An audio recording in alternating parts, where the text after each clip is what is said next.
Welcome to the Good Housekeeping Stitch Club from Yarnspirations. I'm Beth Temple from Hooked for Life, and I was asked if I had any great tips on working with multiple strands of yarn at the same time. So here is what I came up with. Now in this swatch I'm using two different colors, so you can see that honestly it doesn't matter which one's on which side, but I want you to see how the two strands of yarn interact.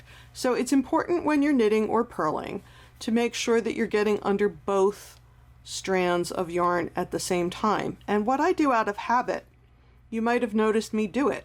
I sort of have my finger between the two stitches so I know what strands I'm trying to get under. And if I'm not sure, I'm going to push that stitch a little bit more towards the tip, especially because if I'm working with two strands of yarn, I might be working on some pretty big needles anyway. So you have room in there to sort of get your finger in and make sure that you're getting both. You also, of course, want to make sure you're doing yarn over and completing your stitch with both. That's pretty easy. You've got a pretty good grip on that. One mistake that people often make, again, particularly if they've got too many stitches on their needle, is they split them. So they would knit this one and then knit that one, and that gives you unusual increases that you didn't necessarily want. So I would make it a point, particularly if you're pretty new to knitting with two or more strands at a time, to count your stitches at the end of every row to make sure that you have the number of stitches that you want.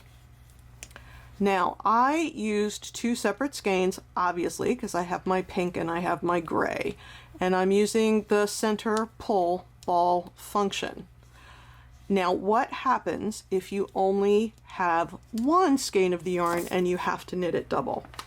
I've seen a lot of people out in the world that will tell you to use the center pull for one and use the tail from the outside for the other.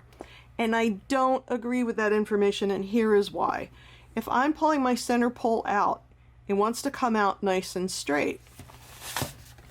If I'm using my outside tail, look at that, the way it was made, it's going to go twisty, twisty, twist.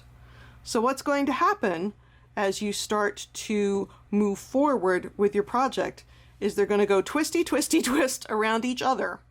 It's going to look super tight instead of plush and luscious, which is often why we do multiple strands.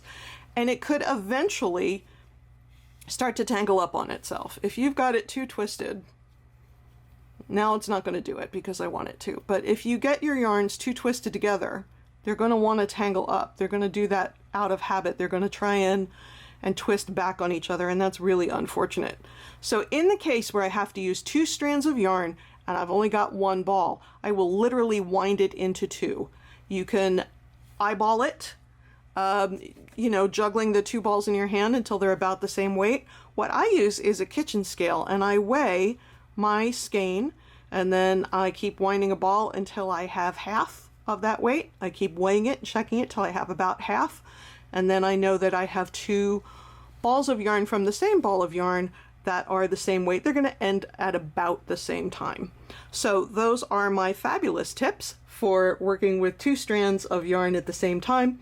I'm Beth Temple from Hooked for Life, brought to you by the Good Housekeeping Stitch Club from Yarnspirations. Thanks so much for joining me.